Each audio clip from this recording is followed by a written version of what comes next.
त्यांनी देखील मूर्तीला उचलून तराफ्यामध्ये ठेवण्याचा प्रयत्न केला, मात्र त्यालाही बऱ्याच वेळापासून प्रयत्न करून सुद्धा यश आलेलं नाहीये। आता तराफा जो आहे तो जागचा हलताना पाहायला मिळतोय आणि त्यामुळे पुन्हा एकदा मूर्तीला तराफ्यावरती ठेवण्याचे प्रयत्न केले जातात का हे पाहणं महत्त्वाचं असणार आहे। जुना तराफा सुद्धा याच आजूबाजूच्या परिसरामध्ये आहे आणि त्यामुळे काय पर्याय लालबागच्या राजा गणेशोत्सव मंडळाच्या वतीनं वापरला जातो हे पाहणं महत्त्वाचं असणार आहे। अजून सुद्धा अनेक मूर्त्या सार्वजनिक गणेशोत्सव मंडळाच्या गिरगाव चौपाटीवरती आहेत, मात्र मोठ्या गणपतीच्या मूर्त्या ज्या आहेत त्या अजून समुद्रामध्ये गेलेल्या नाहीयेत। सध्या लालबागच्या राजाची मूर्ती या मूर्तीचे विसर्जन करण्याचा प्रयत्न जो आहे तो सध्या केला जातो आहे किंवा तशी तयारी जी आहे ती सगळ्या मंडळाच्या पदाधिकाऱ्यांकडून केली जाते आहे आणि अजून आरती देखील संपन्न झालेली नाहीये। त्यामुळे मूर्तीला विसर्जित करण्यासाठी आता काय पर्याय वापरला जातो, तराफ्यावरती पुन्हा मूर्ती ठेवण्याचे प्रयत्न केले जातात की मग दुसरा तराफा या ठिकाणी आणला जातो हे पाहणं महत्त्वाचं असणार आहे। सध्या आपण पाहतोय लालबागच्या राजाच्या पूर्ण मूर्तीवरती जी काही आभूषणं होती, सोन्याचे जे काही दागिने होते ते मंडळाच्या कार्यकर्त्यांनी आता उतरवले आहेत आणि थोड्याच वेळामध्ये पुन्हा एकदा विसर्जनाची तयारी या सगळ्या मंडळाच्या पदाधिकाऱ्यांच्या वतीनं केली जाणार आहे। पाठीमागच्या बाजूला आपण पाहतोय चिंतामणी, त्याचबरोबर इतर जे काही मानाचे गणपती आहेत मुंबईतले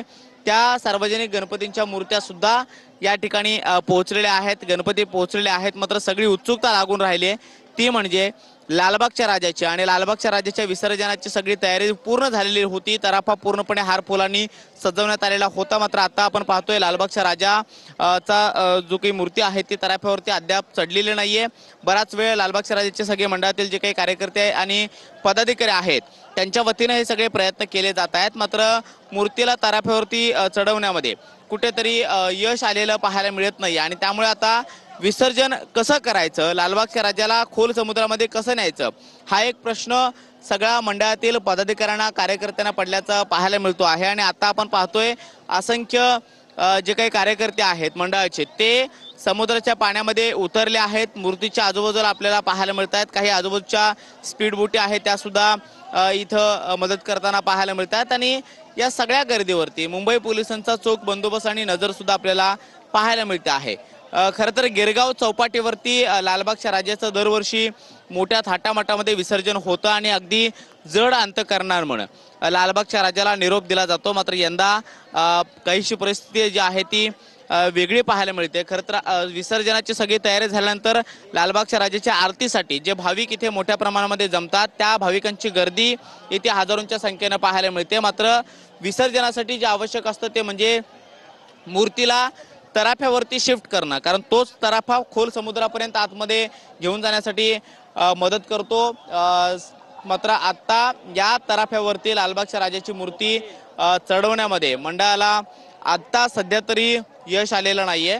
लालबागच्या राजा सार्वजनिक गणेशोत्सव मंडळाचे मानद सचिव सुधीर साळवी लाईव्ह जॅकेट घालताना पाहायला मिळतात। बरेचसे कार्यकर्ते आणि पदाधिकारी हे पाण्यामध्ये उतरलेले आहेत आणि त्यामुळे विसर्जन आता कसं करायचं किंवा कसं केलं जातं हे पाहणं महत्त्वाचं असणार आहे। सध्या पाठीमागच्या बाजूला आपण पाहतो तराफ्यावरती सुद्धा शेकडो भाविक आणि मंडळाचे जे काही प्रमुख पदाधिकारी आहेत कार्यकर्ते आहेत ते जमलेले पाहायला मिळतात। मात्र आता मूर्तीवरची सगळी आभूषणं उतरवण्यात आलेली आहेत आणि त्यामुळे आता विसर्जन कशा पद्धतीनं होतं हे पाहणं महत्त्वाचं असणार आहे। दुसऱ्या बाजूला आपण पाहतोय पुढच्या बाजूला मुंबई पोलिसांची एक स्पीडबोट आहे, त्याचबरोबर मुंबई पोलिसांचा बंदोबस्त सुद्धा लालबागच्या राजाला विसर्जनाच्या वेळेला असतो, कारण आतमध्ये खोल समुद्रामध्ये जाईपर्यंत मुंबई पोलिसांच्या गस्तीवरती असणाऱ्या बोटी समुद्रामध्ये गस्त घालत असतात। मंडळाच्या जो काही मूर्ती आहे त्या मूर्तीच्या आजूबाजूला, त्याचबरोबर जे लोक विसर्जनासाठी खोल समुद्रामध्ये जातात त्यांच्या सुरक्षेसाठी म्हणून अनेक बाकी अग्निशमन दलाच्या बोटी असतील किंवा कोस्टलच्या बोटी असतील, त्याचबरोबर मुंबई पोलिसांच्या बोटी असतील हे आजूबाजूला तैनात असतात। मात्र आता आपण पाहतोय विसर्जनाची सगळी तयारी होऊन सुद्धा तराफ्यावरती लालबागच्या राजाची मूर्तीला चढवण्यात आलेलं नाहीये, कारण बराच वेळ प्रयत्न करून सुद्धा त्याला अपयश आलेलं आहे। भरती असल्यामुळे पाणी वाढत गेलं आणि त्यामुळे आता मूर्ती पाण्यामध्ये अडकून राहिलेली आहे आणि तराफ्यावरती मूर्तीला शिफ्ट करणं म्हणजे हलवणं हे आता अडचणीचं ठरताना पाहायला मिळतं आहे। पुन्हा एकदा या मंडळाच्या वतीनं या मूर्तीला या तराफ्यावरती हलवण्याचे प्रयत्न केले जातात का किंवा तराफ्यावरती शिफ्ट करण्याचे प्रयत्न केले जातात का हे पाहणं महत्त्वाचं असणार आहे। मात्र पाण्यात मूर्ती अडकल्यामुळे आता अडचणी ज्या आहेत त्या निर्माण होताना पाहायला मिळत आहेत। मंडळातील सगळे पदाधिकारी सुद्धा बऱ्याच वेळापासून ही मेहनत करतात। जवळपास 1.5 तास झाला सगळे पदाधिकारी पाण्यामध्ये उतरून या मूर्तीला उचलून तराफ्यावरती शिफ्ट करण्याचा प्रयत्न करतात, मात्र त्याला सुद्धा यश आलेलं नाही आणि त्यामुळे आता थोड्याच वेळामध्ये विसर्जन लालबागच्या राजाचं कसं होतं किंवा त्याच्यासाठी काय पर्यायी व्यवस्था वापरली जाते हे पाहणं महत्त्वाचं असणार आहे। मात्र सध्या तरी जवळपास 1.5 तासापासून मेहनत करून सुद्धा लालबागच्या राजाची मूर्ती तराफ्यावरती हलवण्यात आलेला नाही आहे। जो तराफा गुजरातवरून खास विसर्जनासाठी तयार करण्यात आलेला होता, स्वयंचलित होता, मोटरायझ्ड होता, मात्र या तराफ्याचा फारसा चांगला फायदा लालबागच्या राजा सार्वजनिक गणेशोत्सव मंडळाला होताना दिसत नाहीये। कारण जी अपेक्षा तराफ्याकडून होती की लवकरात लवकर मूर्ती त्या तराफ्यावरती शिफ्ट केली जाईल आणि त्यानंतर विसर्जनासाठी अगदी सोप्या पद्धतीनं हा तराफा एवढ्या मोठ्या लोकांना घेऊन किंवा एवढ्या मोठ्या गर्दीला घेऊन स्वयंचलित पद्धतीनं हळूहळू समुद्रामध्ये मार्गस्थ होईल, मात्र मूर्तीलाच तराफ्यावरती शिफ्ट करणं सध्या अवघड जाताना पाहायला मिळतंय। जुना जो तराफा होता तो याच्यापेक्षा कित्येक पटीनं सोयीस्कर होता असं म्हणायला हरकत नाही, कारण एवढा वेळ तराफ्यावरती मूर्तीला शिफ्ट करण्यासाठी लागत नव्हता। मात्र आता जो नवीन तराफा आहे त्या तराफ्यावरती मूर्तीला हलवणं खूप कठीण जाताना पाहायला मिळतंय आणि मंडळासमोर अनेक अडचणी सुद्धा निर्माण होताना पाहायला मिळत आहेत। तर ही दृश्य आपण पाहतो आहोत लालबागच्या राजाच्या विसर्जनासाठी आता नेमकी काय प्रक्रिया केली जाते किंवा कशा प्रकारे विसर्जनासाठीचा पुढचा निर्णय घेतला जातोय, खरं तर याकडे लक्ष असेल। ही दृश्य गिरगाव चौपाटीवरची लालबागच्या राजाच्या विसर्जनासाठी म्हणून लाखोंच्या संख्येनं गिरगाव चौपाटीवर दाखल झालेले हे भक्तगण आहेत। त्यांना सुद्धा आता प्रतीक्षा आहे की लालबागच्या राजाच्या विसर्जनासाठी आता नेमका काय निर्णय मंडळाच्या पदाधिकाऱ्यांकडून घेतला जातोय।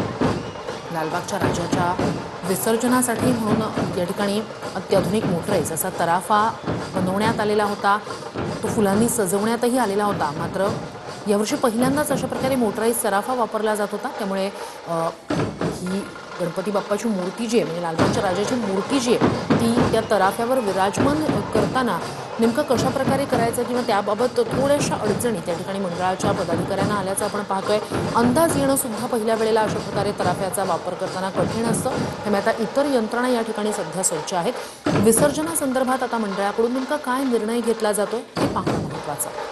पूर्ण दृश्य पाहिली तर आपली नजर जाईल तिथपर्यंत आपल्याला संपूर्ण हजारोंच्या संख्येने गणेश भक्त आपल्याला या ठिकाणी पाहायला मिळतात। काही गणेश भक्त जे आहेत ते या संपूर्ण विसर्जनाकरता समुद्रात देखील उतरलेले असल्याचं आपल्याला पाहायला मिळतंय आणि आपण पाहू शकतो की या संपूर्ण गिरगाव चौपाटीवरती मुंबईतले जेवढे सार्वजनिक गणेशोत्सव मंडळातले मोठमोठे गणेश मूर्त्या आहेत त्या विसर्जनाकरता या ठिकाणी येत असताना आपल्याला पाहायला मिळतात।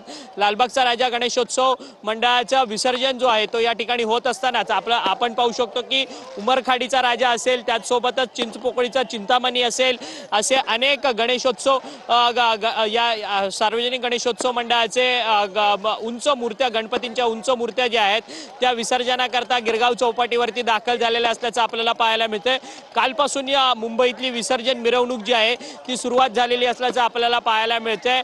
गेल्या 18 ते 20 तास ही संपूर्ण विसर्जन मिरवणूक संपून ह्या सगळ्या मूर्त्या ज्या आहेत ते या ठिकाणी गिरगाव चौपाटीवरती दाखल झालेल्या असल्याचं आपल्याला पाहायला मिळतं। लालबागच्या राजाची विसर्जन मिरवणूक देखील काल सकाळी 10 वाजल्यापासून सुरू झालेली होती आणि आज सकाळी लालबागचा राजा जो आहे तो गिरगाव चौपाटीवरती दाखल झालेला होता। तब्बल 18-20 तास ही संपूर्ण विसर्जन मिरवणूक जी आहे ती लालबागच्या राजाची झालेली आहे आणि लालबागचा राजा आता विसर्जनासाठी गिरगाव चौपाटीवरती दाखल झालेला आहे। मात्र गिरगाव चौपाटीवरती लालबागचा राजा जरी दाखल झाला असला तरी लालबागच्या राजाची मूर्ती जी आहे ती तराफ्यावरती नेण्याच्या संदर्भात काही अडचणी ज्या आहेत त्या होत असताना आपल्याला या ठिकाणी पाहायला मिळत आहेत आणि आपण पाहतोय की लालबागचा राजा तराफ्यावरती चढवण्याचे प्रयत्न जे आहेत ते कोळी बांधवांकडनं आणि त्याचसोबतच मंडळाच्या कार्यकर्त्यांकडनं या ठिकाणी होताना पाहायला मिळतं, परंतु ही अडचण जी आहे ती गेल्या 1 ते 2 तासांपासून होताना आपल्याला पाहायला मिळते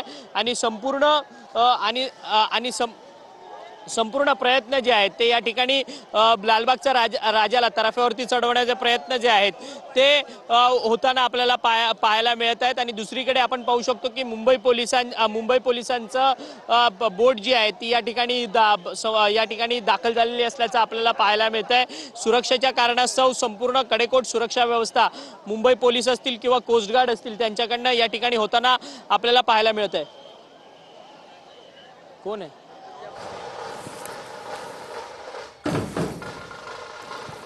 लालबागच्या राजाच्या विसर्जनासाठी आता मंडळाच्या पदाधिकाऱ्यांकडून नेमका काय निर्णय घेतला जातोय हे पाहणं महत्त्वाचं, कारण अत्याधुनिक मोटराईज तराफा या ठिकाणी सज्ज होता, मात्र पहिल्यांदाच हा तराफा वापरला जातोय, त्यामुळे त्याचा अंदाज येणं थोडंसं कठीण झालं आणि त्यामुळेच या तराफ्यावर बाप्पाची मूर्ती विराजमान करता आलेली नाहीये। प्रयत्न मोठ्या प्रमाणावर त्यासाठी करण्यात आले, मात्र अनेक प्रयत्नांनंतर सुद्धा ही मूर्ती तराफ्यावर विराजमान करण्यात मोठ्या अडचणी मंडळाच्या पदाधिकाऱ्यांना जाणवल्या।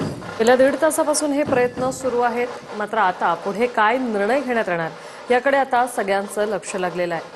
लालबागच्या राजाची मूर्ती ही समुद्रात आणली गेली आहे, मात्र सध्या विसर्जनात थोड्या अडचणींचा सामना जो आहे तो करावा लागतोय। भरतीची वेळ आहे, पाणीही वाढत चाललेलं आहे, त्यामुळे थोड्याफार अडचणी ज्या आहेत त्या वाढत चाललेल्या आहेत। प्रयत्न मात्र जोरदार सुरू आहेत। गेल्या 1.5 तासापासून हे प्रयत्न सुरू आहेत। अत्याधुनिक तराफ्यावर मूर्ती चढवण्याचे हे प्रयत्न, मूर्ती विराजमान करण्याचे हे प्रयत्न सध्या सुरू आहेत। नक्कीच वृषाली, यावर्षी पहिल्यांदाच असा अत्याधुनिक मोटराईज तराफा बनवण्यात आलेला होता, पण अशीही या संदर्भात अगदीच माहिती सांगितलेली होती की काय त्या तराफ्याची वैशिष्ट्ये होती। मात्र पहिल्यांदाच अशा प्रकारे जेव्हा एखादं नवीन तंत्रज्ञान वापरलं जात असतं तेव्हा त्याचा वापर कसा करायचा किंवा ती परिस्थितीनुसार ते तंत्रज्ञान वापरताना जर काही अडचणी निर्माण झाल्या तर त्यावर कशा प्रकारे मात करता येईल हे सगळ्याचंच आपण एक अंदाज बांधत असतो किंवा या सगळ्यावरच त्या वेळेला नेमके काय निर्णय घेतले जातात हे पाहणं सुद्धा महत्त्वाचं। तसंच काहीसं यावेळेला झालं। अत्याधुनिक तराफा बनवण्यात आला, तो सज्ज सुद्धा ठेवण्यात आला, मात्र त्या तराफ्यावर बाप्पाची मूर्ती विराजमान करण्यात मोठ्या प्रयत्नांनंतर सुद्धा मंडळाच्या पदाधिकाऱ्यांना ते शक्य झालं नाही। त्यामुळे आता नेमकं लालबागच्या राजाचे विसर्जनासंदर्भात काय निर्णय घेतला जातोय हे पाहणं सुद्धा महत्त्वाचं असेल।